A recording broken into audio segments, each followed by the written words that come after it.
Kusog nga pag-uwan masinati sa Subo. Bagyong Senyang gibanabana nga mulandfall ugma sa Southern Cebu. Mga biyahe sa barko o eroplano kanselado. Kapin 3,000 ka mga pasahero stranded. Hotels ug pension houses sa Tagbilaran, Bohol napuno sa mga stranded nga pasahero. Forced evacuation gimando sa mga barangay nga nahimutan sa danger zones. Upat ka tawo nga nagkaot og tabay nangamatay.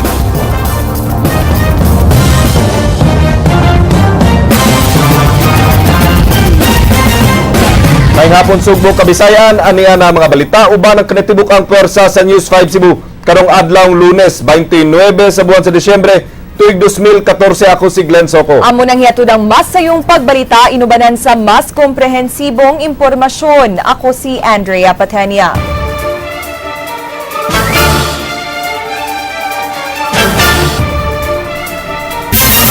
Gipaibaw sa pag-asa nga kusog nga mga pag-uwan ang masinati sa mga dapit nga gipaubos sa storm signal nunot sa bagyong Senyang nga naa karon sa Bohol Sea. Gikatakdang mo landfall si Senyang karong gabi sa Eastern Bohol, ugma sa buntag sa Southern Cebu, ug sa Negros Oriental ugma sa Udto. Ania ang report.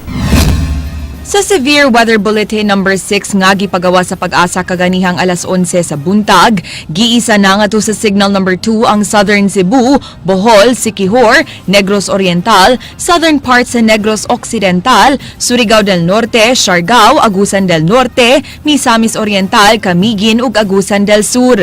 Samtang signal number 1 ang ubang bahin sa Sugbo ug Negros Occidental, Leyte, Southern Leyte, Camotes Island ug Guimaras, lakip na ang mga lugar sa Mindanao. Ang tropical storm Senyang dunay gikusgon sa hangin nga 65 kilometers per hour ug gustiness nga 80 kilometers per hour ug naglihok west-northwest sa kusog nga 11 kilometers per hour. Naa kini karon sa Bohol Sea ug mga 33 kilometers northeast sa Butuan City, samtang 157 kilometers kini gikan sa Pag-asa Visayas Weather Station. Matud sa Pag-asa, gibanabana kini mo landfall karong gabi sa Eastern Bohol, samtang ugma sa buntag mo landfall kini sa Southern Cebu ug sa Negros Oriental ugma sa Udto. Kay nagkaduol na si Senyang, pahimangno sa Pag-asa nga mas kusog nga pag-uwan ang ihatod niini karong gabi dinhi sa Subo nga mas musamot ugma. Hinuon, giingon nga layo ra ang posibilidad nga mas mukusog pa kini ngadto sa usa ka typhoon. List na kayong probability niya kay doon na sa Yuta once na mo landfall siya mo weekend siya or maintain its strength unya mo weekend siya maintain its strength unya mo accelerate ni siya mao na mo patandagan yang dagan karon 11 kilometers per hour so mao na nga atong sayo ti mapaabot nato nga mo tugpa na siya karong gabi diya sa Bohol area. Matod sa Pag-asa, bisan hinay ra ang hangin nga hatod ni Senyang, kusog ang dani ini nga uwan, mao nga posible gyud ang baha, storm surge ug landslide. So ang atong makisuna labi itong last na police kadagatan atong high tide karon nga hapon mga alas 5 pasado mabot mga 1 meter. So atong pahimunuan pagbantayan ani mga storm surges o kaning gitawag ito wind wave no. Wind wave which is mga dagko gyapon ang bawd tungod aning tides o inguman sa kusog hangin sa bagyo. So inguman ang mga kasapaan ang mga atong makisunan babantay-bantay sa bulong sa tubig kay delikado kay paglabang ingon man paabot na itong mga landslide nga mahitabo tungod aling pila ka adlaw na pag-ulan. Karon pang Enero 1 gipanglantawan nga mugawa sa Philippine Area of Responsibility si Senyang, mao nga uwanon gihapon ang Sugbo karong bispera sa bagong tuig, hilabi na ini kabuntag sa petsa 31. Yes, so endorse na lang party mo 31 ipaabot na to sa 31 ang atong ulan buntag. Pero nga rin sa hapon gabi maayo arang-arang na itong panahon. Ingon man diri sa uno nagyapay gagmay panaligsik pero doon na nagtay adlaw nga makita. Andrea Patenia, News 5. Kagahapon pa nagsugod og kanselar sa ilang mga biyahe ang mga shipping companies pagawas sa lalawigan sa Bohol. Ang mga ticketing booth mipaskil og pahibaw nga kanselado na ang tanang biyahe. Tuwa si Jinky Bargio sa Pantalan sa Tagbilaran sa lalawigan sa Bohol. Human gikanselar ang pipila ka mga biyaheng pandagat sa Coast Guard gumikan sa storm signal number 2 at iisa din sa lalawigan sa Bohol, wa nay bisan usa ka mga pasahero ang gitugtang nga makasud dinhi sa pantalan sa Tagbilaran. Ang passengers lounge sa Tagbilaran Port mingaw na ug wa nay bisan usa ka pasahero nga naka-standby dinhi. Apan kining usa ka ticketing booth naghuot sa mga stranded passengers nga buot mo rebook ug mga refund sa ilang mga ticket. Ang Canadian national nga si Mike, but untang mubakasyon sa Sugbo aron magpakasal. Apan natanggong tungod sa bagyong Senyang mao nga nadismaya siya. Hotel, stay overnight, and go back to Cebu tomorrow morning, hopefully. Mo adto na lang sa hotel kay mas safer man didto kaysa diri sa pier. Amo lang gihuwat kay nag-rebook lang mi sa among ticket. Matod sa staff sa usa ka shipping company, wa pay kasiguruhan kung kano sa makabiyahe ang mga pasahero. Ang among gi-advise sa mga pasahero namo as of now kay napa may storm signal, anha na ni sila makabiyahe if ever kung mulip na ang bagyo, wala na storm signal. Ang mga hotels ug pension houses sa Tagbilaran fully booked na sab tungod sa stranded passengers. Samtang ang mga fast craft gipanggaid una sa pantalan. Gikan dinhi sa Tagbilaran City, Bohol. Jinky Bargio, News 5. Dinhi sa Sugbo, ubay-ubay ng mga pasahero ang na-stranded. Gikanselar ang mga biyahe sa barko, samtang pipila ka mga flights ang kanselado. Andrea Patenia, Suginlimi. So kada alas 10 kagabi, 32 naka-canceled trips sa mga sea vessels, samtang 7 ka mga motor bangkas ang nadawat sa Coast Guard Central Visayas, gikan og padung sa mga pantalan sa tunga-tungang Kabisayan tungod sa bagyong Senyang.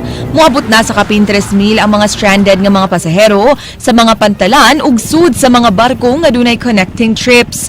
Dunay panawagan ang Coast Guard ngadto sa mga unregistered sea vessels nga mamugos gyud sa paglaud. There are times na nadyo'y makalusot, no? But ang atong panawagan sa itong mga pasahero, dili uta sila mo risk, no? Kay perting yung dagwang balod karon. Ang hangin, perting kusuga, ang balod, so very risky ang musakay ani mga small time motor bangka, and then kanipod sila dili mo kundi sila marehistrado, at the same time wala ni sila mga insurance. Kung ang uban iyahay na sa pagpamara og taxi aron mamauli sa mga panimay sa ilang mga kabanay, kadtong mga way paryente dinhi sa Sugbo niining mga tents na lang nangatub. Gani kung padayon nga ikanselar ang mga biyahe sa barko hangtod karong petsa 31, posible nga dinhi na sila musugat sa bag-ong tuig. Sa mga bench na lang sila nangatug, samtang ang ubang bata, ang ilang mga pinutos maoy giunlan. Kadtong wa nay bangko nga kahigdaan, nang yaka na lang sa saug. Si Chris ug ang iyang pamilya nga padung na untang muuli sa Tagbilaran, magduha na kagabi dinhi sa pantalan kay wa na ikagasto aron pang-abang og pension house o hotel. Since dinhi naman mi natulog gabi so magkuha na lang mi para unya. Ari na sila matug. Kanang wa mo'y plano mo kuhag room baron, kanang pension house. Nahagdan lang mi og budget. Samtang si Erlinda nga magbakasyon unta sa Butuan gikan sa Iloilo, dinhi na nagpasko sa pantalan kay fully booked ang tanang biyahe pagka Petsa 24 kun kanus-a siya milukat og ticket. Karong adlaw na unta siya makasakay og barko apan nakanselar tungod sa bagyo. Problema niya, hapit na mahurot ang ilang sapi ug wa sila hatagi og makaon sa shipping company. Ang among kuan gali hapit na mo kuan lang 1D18. Budget na lang. Bata na lang ang importante pakaunon. Matod sa Coast Guard, bisan og malibkas na ang public storm warning signal, di dayon makadali-dali sa paglawig ang mga gagmayng barko tungod sa gale warning. Samtang nangatanggong sab ang mga pasahero dinhi sa Mactan Cebu International Airport tungod sa pagkanselar sa mga flights. Napu ka mga departure flights sa Cebu Pacific, gikan sa Sugbo padung sa Cagayan, Camiguin, Butuan, Surigao, Tandag ug Siargao ang nakanselar, samtang canceled sab ang upat ka arrival flights padung padung sa Sugbo, gikan sa Camiguin, Cagayan ug Butuan. Samtang duha ka Cebu Pacific Planes gikan Cebu padung Cagayan ug sa Camiguin ang nibalik sa agi tungod sa bagyo. Duha sab ka PAL flights gikan Manila padung Bacolod ug Cagayan ang ni-divert dinhi sa Sugbo. Ang usa ka flight nibalik gyud sa Manila samtang ang usa nakatugpara sa Bacolod human mi-divert sa Sugbo. Reklamo sa mga pasahero sa canceled flights nga way representante sa Cebu Pacific nga mutarong ug entertain sa ilang mga pangutana sama sa pamaagi sa ilang rebooking ug bisan snacks man lang wa sila mahatagi. As company nga naa sila alagaan sad nga brand Cebu Pacific di ila sad unta atiman ilang mga regular customers. Hinuon nag-abli na og dugang check-in counters ang airport management alang sa rebooking ug sila nasab ang nagpahibaw nga nihatag og free rebooking ug refund ang Cebu Pacific. Paningkamutan sab nila nga makaabli og sleeping area in kasog dunay evening flight nga makanselar unya. We actually really suggest that they call beforehand kay kani man good it was not of course like anything we haven't foreseen the weather nga mag depression di ay siya this point in time. They could call ahead to make sure nga ang flights are still on time and it's still really going to fly out. Kung naa sila diri, we have really just given them enough space nga naa sila malingkuran, it's comfortable for them. Andrea Patenia, News 5. Gimanduan na sa Disaster Office sa Dakbayan sa Sugbo ang mga barangay officials na ipatuman dayon ang preemptive evacuation kung grabe na ang pag-uwan. Ray Pasaporte, Suginlimi. Gialerto sa Cebu City Disaster Risk Reduction Management Council ang mga opisyalis sa kabaranggayan aron awhagon kadtong mga residente nga dili magmakuli sa pagbakwit sa ilang Pinoy-anan sa higayon nga mukusog ang uwan tungod sa bagyong Sinyang nga miigo sa Kabisayan. Si Konsyal Dave Tumulak ang pangu sa CCDRRMC nagkanayon nga kagahapon pa nila gipaalerto ang mga opisyalis sa kabaranggayan aron mangandam sa posibleng pagbaha ug landslide sa ilang mga lugar. So, kagahapon pa lang ato nagiandam ang tanang mga kabaranggayan nga mangandam labi na sa ilang mga kahimanan, pagluwas o pagpahibaw daan sa publiko nga dili angay makumpiyansa gumika ni ining bagyo. So, ang atong ikahadlokad ini ang uwan. No? Kay the more nga nilandfall na siya, ug nakita nato nga instead of westward ang iyang dagan gikan sa Tandag padung siya dito sa ibabaw nga bahin diri sa Kantilan, Surigao. So, taas-taas gyud possibility nga makasinati tag kusog-kusog ka uwan sa Cebu City. Giklaro ni Tumulak nga sa pagkakaroon wa pa sila gihimong force evacuation sa mga residente nga nagpuyo sa kabukiran nga landslide prone area. Bulog sa uwan, di na kinahanglan pa nga magpaabot ang maglandslide. Kung mahimo i-evacuate na gidaan. Daplin sa pa, mausad. No, di na magpaabot pa nga mabulok ang kusog kay uwan. Kung mahimo hikling na daan, labi na katong mga senior.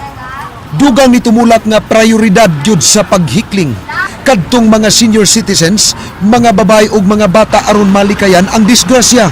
Kung dunay ipatuman nga force evacuation ang CCDRRMC, dunay igong pundo nga ikapamalit og pagkaon alang sa mga apektadong pamilya.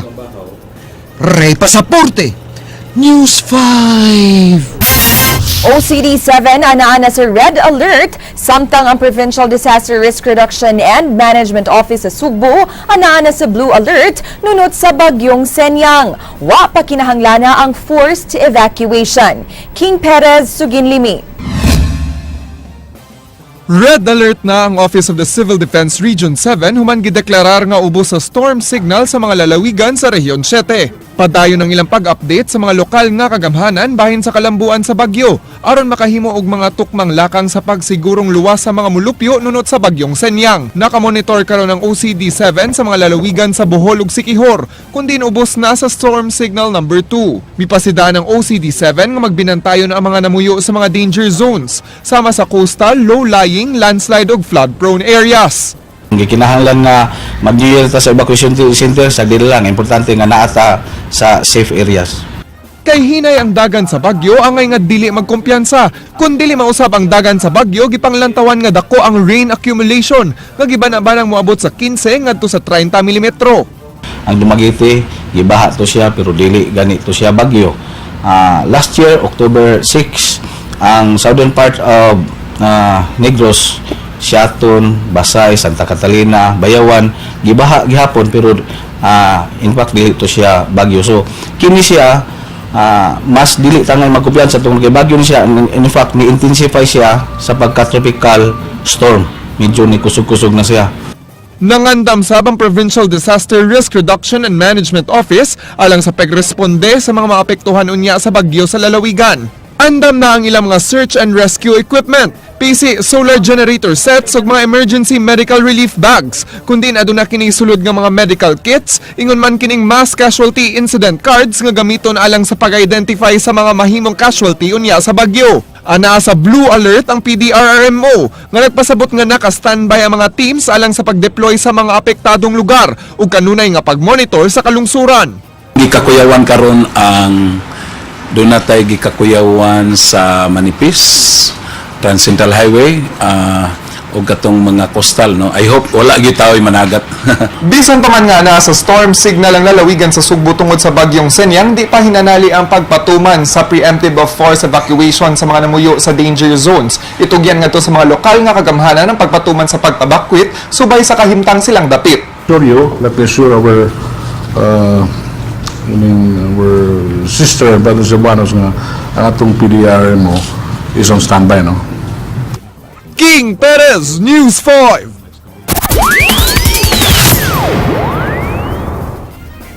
Sugutan na sa Junta Provincial si Governor Junjun Davide na mangita og kautangan alang sa pagpamilit og heavy equipment. 200 million pesos mo gitugot nga kantidad nga mautang sa Kapitolyo sa mapili unyang financial institution. Kini gamiton sa pagpalit og ekipo sunod tuig alang sa pag-maintain ug pagtukod sa mga provincial ug barangay roads. Gipasabot sa gobernador nga gikinahanglan sa Kapitolyo nga muhimo og loan tungod wa pay igong kwartang kunudlanan alang sa maong katuyuan.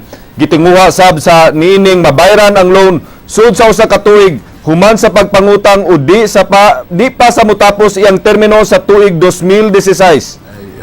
Let me just make this very, very clear nga kining atong loan nga kumadayon 1 year again siya because I do not want to unduly burden the next administration ng utang.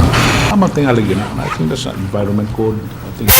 Naog daw sa sunog niadtong Sabado ang tulo ka andanang building sa Maydan Lapu-Lapu sa Barangay San Roque, Dakbayan sa Subo.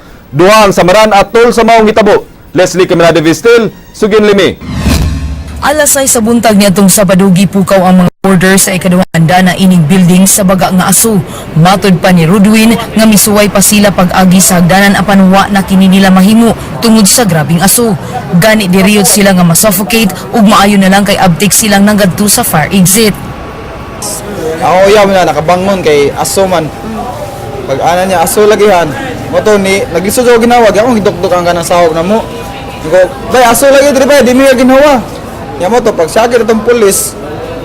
Gawas mo kay sunog na mo to ni gawas mi ni dagan mi dito sa pagdanan. Namalik mo ng mga babae kay di na ako namada kusog nang kayo. Mo tong diha na lang mi sa exit nga wa naghuot mi diha nya. Wala gyud, padung lisod na kayo kay tinagilisuray ginawa. Atol sa mong sunog nakaangkon og samad silang PO1 Feliciano Fagador Jr. kinsa nagboard sub sa mong building og si FO1 Richie Saldasal sa Pina Fire Station nga nasamad atol sa pagpaong sa kayo. Ang tibok building giabangan ni Anthony E. Chavez ug iya sab gipaabangan sa uban. Wa masayod si Chavez kun unsa ug asa gyud nagsugod ang kayo. Wa sa di sad sila kastorya sad ang mga tao na ko diri nga nahabilin kung diin gyud kasugod siguro narakol na sa tingali to ano muna na ako sad wa sad ko ibaw kung unsa gyud kuan ni ako nanggingon ganina buwat lang ni sa kuan sa kaning unsay result sa ada fire back kuryente siguro ni kuryente ano pang final kami si PO1 Feliciano Pagado iyang gitabangan ng iyang mga kauban sa balay diya sa second floor gikan naog sila sa ubos sama diyang TV Kani si Kuan, ni Puwan Richie Saldasal, firefighting, sama siya. Nasa naikapan nga.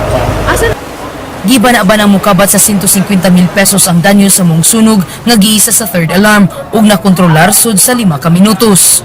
Leslie Caminade Vistil, News 5. Tulo ka lalaki nga naglungag og atabay sa dakbayan sa Danau na kuryentehan sa ilang gigamit nga water pump. Batanon nga suway nga mitabang kanila namatay sab. Mubalik si Leslie Caminade Vistil.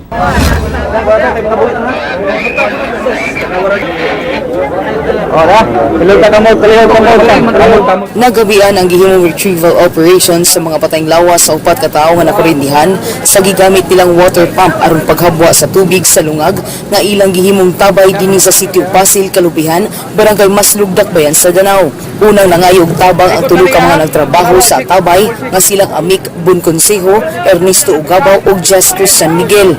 Dali sab nga mimando ang inahan sa 19 anyos nga si Jumel Mayul nga tabangan ang tulungan na kuryentihan. Apan imbis nga mangluwas, dihang nakuptan ni Jumel ang kamot ni Jess Christian, mikirig sab kini. Duha ra man yung kabuok si kuan ra man kaning ako ra mga anak ug kanang kato si Jumil nga usa katapusang nahug. Pagkanaog yun niya kay mutabang pagkunit yun niya sa kamot sa usa nga nagkaob. Natigsok na sagsiya nga to sa ilaw mo, di ni siyagit ko. Wala na ko pagkanaog akong anak kay wala na natigsok naman siya nga to sa ubos. Wala sab nako pahikata kung ipagawas batong nangayo migla kuan tabang nga daghan. Sud sa 5 ka oras, unang naugkat si Mayol.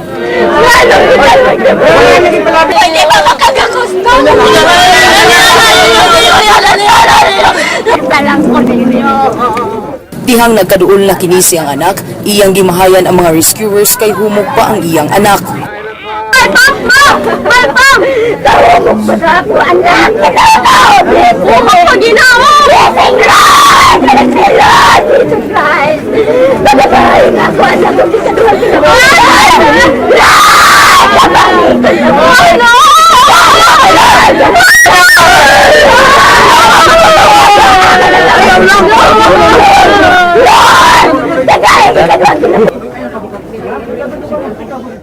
Human sa laing usa ka oras, naugkat si Ernesto ug gisundan kini ni Amik, katapusang naugkat si Jess Christian.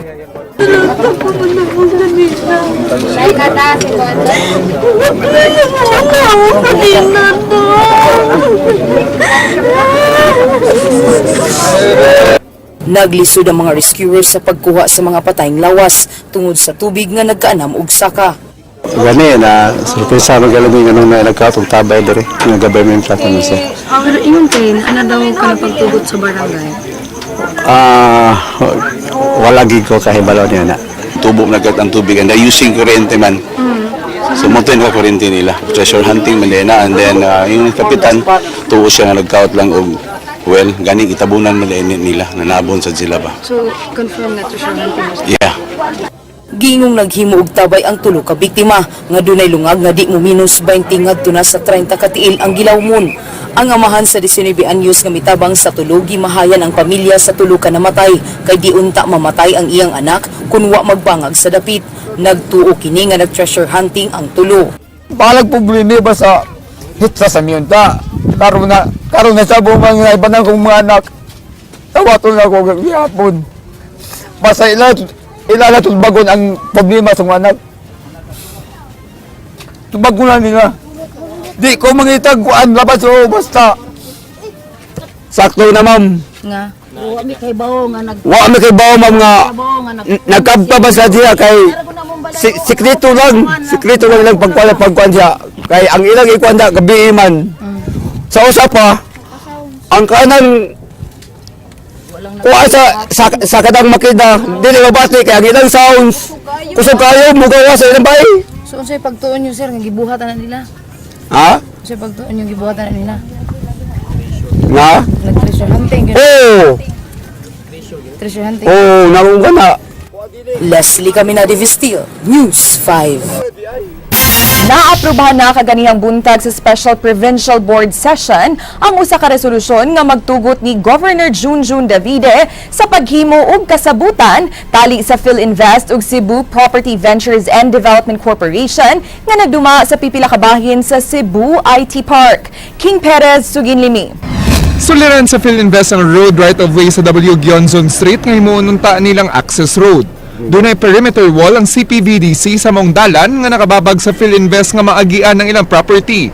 Karong buwanan nakapakanaog si Judge Soliver Pera sa Cebu City Regional Trial Court Branch 10 og preliminary injunction o pagpugong nga maguba ang perimeter wall. Subay sa Provincial Board Resolution ng Kapitolyo ubos sa pagduma ni Governor Junjun Davide, mao'y mohimo og Memorandum of Agreement alang sa duha ka mga developers aron masulbad ang suliran. Kay ang CPVDC ug PhilInvest, mga partner sa Kapitolyo ubos sa Build Transfer Operate Agreement. Pa na sila ang CPVDC and PhilInvest separately with the province we're still doon ay mga ginagmay na lang ang mga details to firm up that MOA. Subay sa resolusyon, muhatag og additional access points ang Kapitolyo sa CPVDC sa kadalanan sa Salinas Drive o Governor Cuenco Avenue isip trade-off o bylaw sa gipangayong access sa PhilInvest sa W. Gionzon Street. Kay dunay kasamtangang mando nga preliminary injunction ng korte ang pagpirma sa MOA sa duha ka mga developers mo'y makahatag og resolusyon sa suliran sa maong dalan.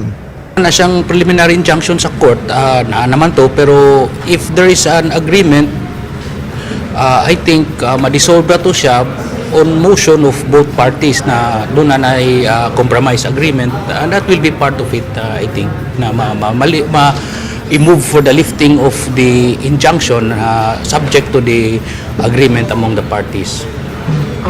The parties can inform the court about this, and then the court will probably lift the injunction, no? Hopefully. King Perez, News 5. Usa ka fashion show ang gihimo sa may Mango Avenue niadtong Sabado sa gabi nga gitawag og Naughty and Nice. Kun unsa kini, Suginlimi JP Laukot Sara.